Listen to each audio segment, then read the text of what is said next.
De acordo com o ex-diretor do Banco Central, Alexandre Schwartzman, as emendas apresentadas pelo deputado Lindenberg Farias, do PT, para mudar a meta fiscal de 2024, revelam uma dinâmica similar à do início do segundo governo de Dilma Rousseff.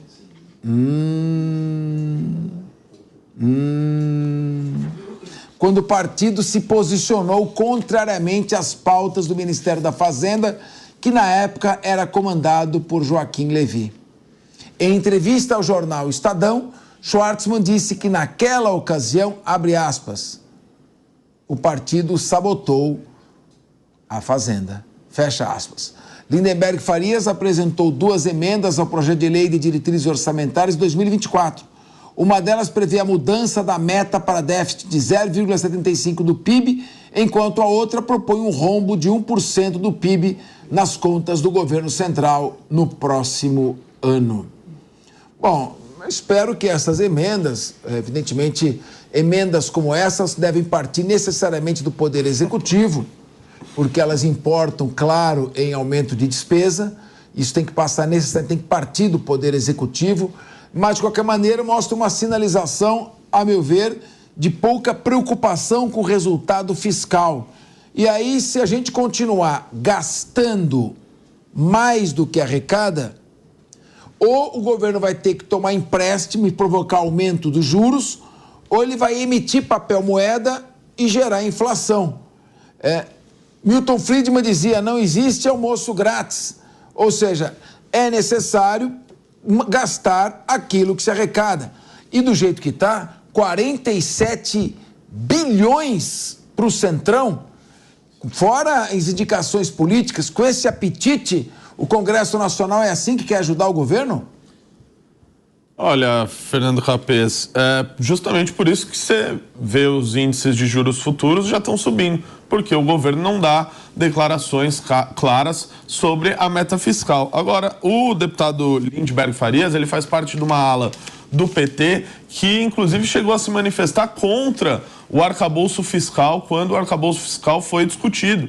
Ele chegou a chamar o arcabouço, sabe do quê, Fernando Capês? De pacto com o diabo, que isso deveria ter sido feito por alguém que tinha feito pacto com o diabo. Depois ele voltou atrás, chegou até a votar favoravelmente ao arcabouço fiscal, mas favoravelmente com críticas. Eu não sabia que tinha essa opção para os deputados votarem, mas ele fez isso dessa maneira. Então, ele faz parte de uma ala do PT que não quer ter o menor compromisso com a economia, que acha que a economia é uma espécie de jogo de soma zero, que basta que você imprima a moeda e você resolverá os problemas do país, os juros podem ser abaixados na base da canetada e assim as coisas se resolvem. É uma visão muito arcaica de economia até para o PT. Tanto é que está abrindo discordância até dentro do próprio partido. Meu querido Diego Tavares, eu lembro do saudoso governador Mário Covas, e também lembro do saudoso governador André Franco Montoro, que é um verdadeiro turning point, ponto de virada na nossa política, né? Primeiro governador eleito ali, ainda no período da ditadura militar, ou do regime militar. Veja bem, ele dizia o seguinte, o poder público, ele não fabrica dinheiro. O dinheiro que ele imprime é reflexo de uma economia do país. Nós temos que ver, os recursos vêm da arrecadação de tributos. Se começar a arrecadar muitos tributos, cada vez mais, as empresas vão se asfixiar, terão que provocar demissões, vai gerar desemprego, aí o governo vai ter que atender uma massa de vulneráveis ainda maior, para isso ele vai ter que arrecadar ainda mais, vai quebrar mais empresas e o país vai entrar numa espiral descendente. Qual a sua avaliação sobre essa questão da falta de preocupação com o equilíbrio fiscal? Professor Capês, eu acho que não é nem uma falta de preocupação, talvez seja até um excesso de preocupação. Eu sei de uma coisa, toda essa discussão que está ocorrendo dentro do próprio PT está fazendo com que realmente a ex-presidente Dilma faça mais sentido quando ela dizia que vamos colocar uma meta, atingindo a meta, dobramos a meta, do que a atual política para alcançar esse abençoado desse déficit zero. Porque, olha, realmente nós não conseguimos entrar, não há consenso, nem mesmo dentro das alas do próprio partido que faz a proposta. Você tem uma coisa acontecendo dentro do Ministério, o presidente vem depois na rede social e desmente o próprio ministro, aí nós temos a interferência de deputado numa pauta que, como você bem colocou, teria que partir do Poder Executivo, então é uma bagunça total. E isso nos permite concluir o quê? Que o déficit zero não vai chegar, principalmente porque só se fala em aumento de arrecadação, não se fala em corte de despesas. E cortar despesas é a única forma que nós temos de atingir esses bons resultados. Não adianta, é como a economia aí da tua casa que está nos assistindo. Se você gastar mais do que aquilo que você ganha, você vai entrar numa situação ruim. E você lembrou, professor, uma frase do Milton Friedman, eu gosto sempre de lembrar de outra. Ele dizia que se você der o deserto do Saara para um país administrar, para o Estado administrar, em 5 anos faltará areia. Então, eu acho que nós não temos bons presságios para a nossa economia nos próximos anos, infelizmente. Ricamelo.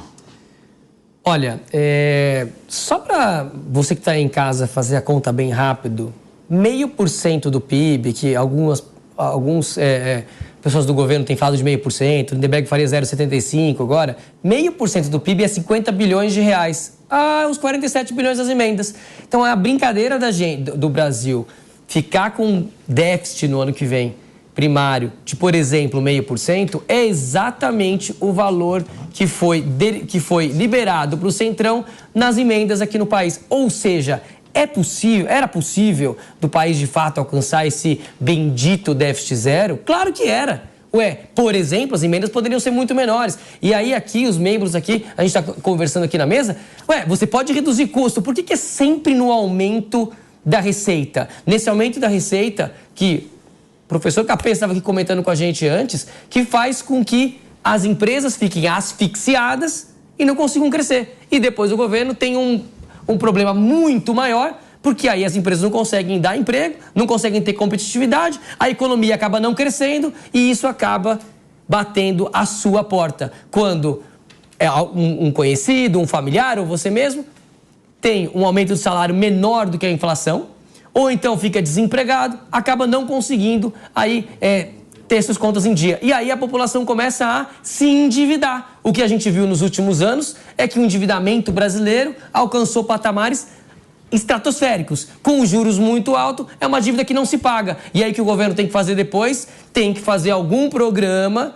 pegando mais dinheiro do governo para bancar e para ajudar essas pessoas que não tinham como sobreviver. Eu vi lá que a maioria das dívidas das pessoas do cartão de crédito, 50%, são compras em supermercado. Não é que a pessoa está comprando, está viajando, comprando alguma coisa a mais do que ela deveria comprar. Não, ela está querendo sobreviver. E tudo isso acontece quando o governo não leva a sério essa palavrinha chamada economia. Se tem uma coisa que os governos têm que levar a sério, que os ministros têm que levar a sério e as pessoas do partido político de quem comanda o país é a economia. Não dá para brincar com isso. Não dá para o governo falar o ano inteiro, o ministro da Economia o ano inteiro, dizer que a gente vai conseguir ter o déficit zero em 2024 e chegar alguém agora aqui da sua base, ainda que seja de um grupo minoritário da base, e querer mudar a regra no meio do jogo. O que acontece? Juros, futuro começa a subir, bolsa começa a cair e isso reflete na minha vida, na sua vida, na vida de cada um dos brasileiros. Porque a inflação e esse descontrole que o governo pode ter com a economia, ele é muito mais forte para a população mais humilde, que tem menos dinheiro para o trabalhador. Avi Gelber, no Brasil não temos um grupo querendo nossa destruição.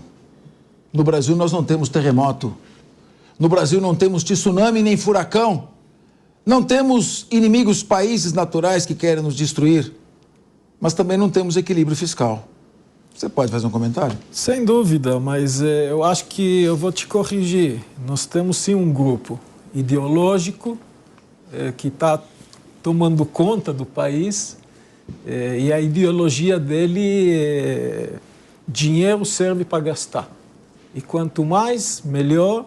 Quanto mais a máquina pública seja empregadora, quanto mais a máquina pública seja gastadora, melhor. Porque aí todo mundo está na teta do governo. E isso que vai acabando com a economia. A gente falamos aqui da Dilma e nós estamos indo para o mesmo caminho. Nós esquecemos o número de desempregados na época Dilma.